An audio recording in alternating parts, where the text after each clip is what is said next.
పవన్ కళ్యాణ్ గారు, ఉప ముఖ్యమంత్రి పవన్ కళ్యాణ్ గారు ప్రధానమంత్రి నరేంద్ర మోదీ గారికి రైట్ హ్యాండ్ అయిపోయారు, ఒక రకంగా చెప్పాలంటే కుడిభుజం అయిపోయారని చెప్పి మీడియా అంతా కూడా చక్కర్లు కొడుతుంది ఒక వార్త. మీరేమంటారు దాని గురించి? అది ఖచ్చితంగా అయినట్టే అనిపిస్తుంది. ఎందుకంటే ఆయన వీళ్ళు శరీరాలు వేరు కానీ మనసు ఆత్మ ఒకటే అని అనిపిస్తుంది. పవన్ కళ్యాణ్ గారు ఆలోచన ఏది ఆలోచిస్తే మోడీ అదే ఆలోచిస్తున్నారు. మోడీకి ఆయనది ఒకే ఆలోచన ఉంది కాబట్టి ఇద్దరు ఒకటిగా ఉన్నారు. అందుకే ఎవరికి ఇవ్వనంత ఇంపార్టెన్స్ పవన్ కళ్యాణ్కి ఇస్తారు. ఆయన ఎప్పుడు కూడా ఎన్నోసార్లు కూడా మోడీని కలిసినప్పుడు ఆయన వ్యక్తిగత విషయాలు ఎప్పుడు అడగలేదట. అప్పుడు జగన్మోహన్ రెడ్డి విషయంలో ఎన్నోసార్లు ఆయనకు చాలా ఇబ్బందులు అయిన రాష్ట్రంలో ఆయన ఏ ఒక్కసారి మోడీ దగ్గర వెళ్ళి నాకు ఇలాంటి ఇబ్బంది ఎదురవుతుందని చెప్పలేదు. అంటే అలాంటి రెస్పెక్ట్ ఆయన ఉంచుకున్నాడు. ఈయన గ్రహించాడు. ఇంకొకటి, ఈయనకు స్వార్థం లేదు, ఆయనకు స్వార్థం లేదు. ఈయనకు దేశాన్ని ప్రాణంగా ప్రేమిస్తాడు మోడీ. ఒక్కరోజు కూడా లీవ్ పెట్టని ఒక ప్రధానమంత్రి ఉన్నాడు దేశంలో అంటే ఈ 11 ఏళ్లలో మోడీ ఒక్కరే. ఆయన చరిత్రలో ఎప్పుడు నిలిచిపోతాడు. అలాంటి వ్యక్తి పవన్ కళ్యాణ్ కూడా ఆయనకి ఎప్పుడు ఆయన స్వార్థం ఉండదు.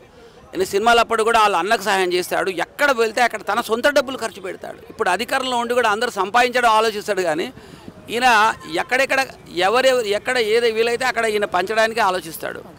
పవన్ కళ్యాణ్ గారు ఈరోజు మామూలుగా చూసుకుంటే ఒక డిప్యూటీ సీఎం, మామూలుగా కొత్తగా పదవి వచ్చింది. కానీ ఒకేసారి దేశ రాజకీయాల్ని శాసించే స్థాయికి, దేశంలో అగ్ర పొలిటీషియన్లు ఉండే స్థాయికి పవన్ కళ్యాణ్ వెళ్ళారంటే ఆయన విధి విధానాలు ఎలా ఉన్నాయి, రాజకీయం పరంగా ఆయన తీసుకున్న నిర్ణయాలు ఎలా ఉన్నాయంటారు? ఆయన దేశాన్ని దృష్టిలో పెట్టుకొని మాట్లాడతాడు ఎప్పుడైనా. ఆయన అత్తారింటికి దారేది సినిమాలో కూడా సెంట్రల్ గవర్నమెంట్లో ఆయనకు ఇన్ఫ్లుయెన్స్ ఉన్నట్టుగా క్యారెక్టర్ క్రియేట్ చేస్తారు. ఆయన సినిమా కథలను బట్టి కూడా ఆయనకు వ్యవస్థ మీద ఎప్పటి నుంచో రగిలిపోతున్నాడు. ఇక్కడ జరుగుతున్న తప్పులను నిలదీయాలని ఆ ఫైర్ ఆయనలో ఉంది. అందుకనే దేశం మొత్తంని ఆయన ఇష్టపడతాడు. ఇప్పుడు చాలామంది నాయకులు ఏం ఆలోచిస్తారు, ఒక రాష్ట్రాన్ని గీత గీసుకొని కూర్చుంటారు. ఈ రాష్ట్రం వరకే ఆలోచిస్తారు. ఇప్పుడు డిఎంకే నాయకులు ఉంటే ఆ రాష్ట్రం ఒకటే, హిందీ రావద్దంటాడు. అసలు దేశభక్తి ఉన్నోళ్ళు హిందీని ఖచ్చితంగా నచ్చుతారు. ఇంకేంటి, దేశ వ్యతిరేక దిశగా వాళ్ళు వెళ్తూ ఉంటారు ఎప్పుడు. కానీ పవన్ కళ్యాణ్ దేశాన్ని తన ప్రాణంలాగా చూసుకుంటారు. దేశం అంటే తన శరీరంలాగా ఫీల్ అవుతాడు. అది ఆయన గుండె లోపల నుంచి వస్తుంది ఆయన ప్రతి మాట. ఇప్పుడు చాలామంది కూడా బీజేపీ పవన్ కళ్యాణ్ని పావులాగా వాడుకుంటుంది, సౌత్ ఇండియాని ఏలడానికి పవన్ కళ్యాణ్ రంగంలో దింపింది అంటారు. మీ అభిప్రాయం ఏంటి? ఇక్కడ పావు ఎవరు లేదు. ఈయనకు ఆయన అవసరం, ఆయనకు ఈయన అవసరం. కేంద్రంలో ఇప్పుడు సపోర్ట్ పవన్ కళ్యాణ్ ద్వారానే మరి ఈయనకు దొరికింది. మొన్న కూడా ఆయన బాగా తగ్గి ఈ కేంద్రంలో బీజేపీ రావడానికి ఒక రకంగా పవన్ కళ్యాణ్ కారకుడయ్యాడు. ఎందుకంటే ఇప్పుడున్న చంద్రబాబు నాయుడుకి మళ్ళా మోడీకి సఖ్యత లేని టైంలో ఈయన ఇనిషియేషన్ తీసుకొని ఈయన త్యాగం చేసి ఆ రెండు పార్టీలను అతికిచ్చాడు ఫెవికోల్ లాగా. ఈరోజు ప్రధానమంత్రి నరేంద్ర మోదీ గారు మూడోసారి ప్రధానమంత్రిగా చక్రం తిప్పగలుగుతున్నారంటే కేంద్రంలో బీజేపీ ఉందంటే కారణం పవన్ కళ్యాణ్ ఖచ్చితంగా ఆయన లేకపోతే ఇప్పుడు చాలా గందరగోళం అయిపోయి ఉండేది. కాబట్టి ఈయనకు కూడా కృతజ్ఞత ఉంది మోడీకి. ఆ కృతజ్ఞత ఎప్పుడు ఆయన మర్చిపోడు, ఒక చిన్న హెల్ప్ చేసిన వాళ్ళని. కాబట్టి వాళ్ళ మనస్తత్వం ఒకటే ఉంది. కాబట్టి డెఫినెట్గా వాళ్ళు ఒకటి. ఆయన పావు వాడడం అనేది ఇది గిట్టని వాళ్ళు అంటే వైఎస్ఆర్సీపీ కానీ అవతర కాంగ్రెస్ వాళ్ళు కానీ ఆ మాట, ఆ డైలాగ్ యూజ్ చేస్తారు. ఇన్ని రోజులు పవన్ కళ్యాణ్ అంటూ ఆయనను వెకిలిగా అనేవాళ్ళు. సో ఈయనను వాడుకొని చంద్రబాబు వదిలేస్తాడు అనేవాడు. చంద్రబాబు వదిలేశాడా? ఈయన వాళ్ళు ఇద్దరు విడివిడిగా చేస్తే వీళ్ళు ఓడిపోతారు, వైఎస్ఆర్సీపీ అధికారంలోకి రావడం అనేది వాళ్ళ లక్ష్యం.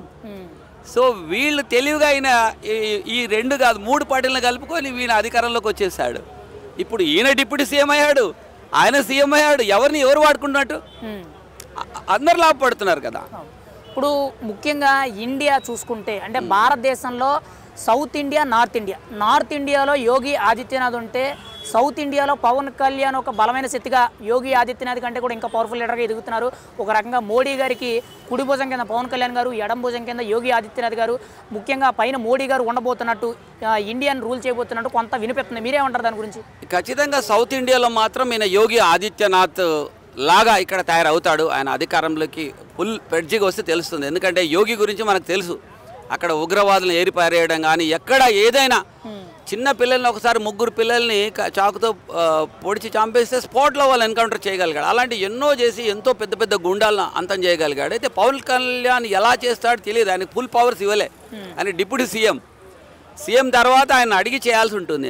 ఈయన డెవలప్మెంట్ మీద దృష్టి పెట్టాడు. ఫైనల్గా పవన్ కళ్యాణ్ గారి గురించి మీరు ఒక మాటలో ఏం చెప్తారు? సౌత్ ఇండియాను ఏలబోతున్నాడు పవన్ కళ్యాణ్ గారు. ఆయన 24 క్యారెట్ గోల్డ్ అండి. ఆయన మనస్తత్వం ఎట్లాంటిది అంటే స్వార్థం లేని వ్యక్తి, అహంకారం లేని వ్యక్తి. శ్రీకృష్ణుడు భగవద్గీతలో ఏం చెప్పాడో ఆ క్వాలిటీస్ అని ఆయనకు ఉన్నాయి. ఆయనని ఎన్ని రకాల తిట్టినా ఆయన రియాక్ట్ అవ్వలేదు, దాన్ని తీసుకోలేదు, దాన్ని ఇంకా ఎదిగాడు ఆయన.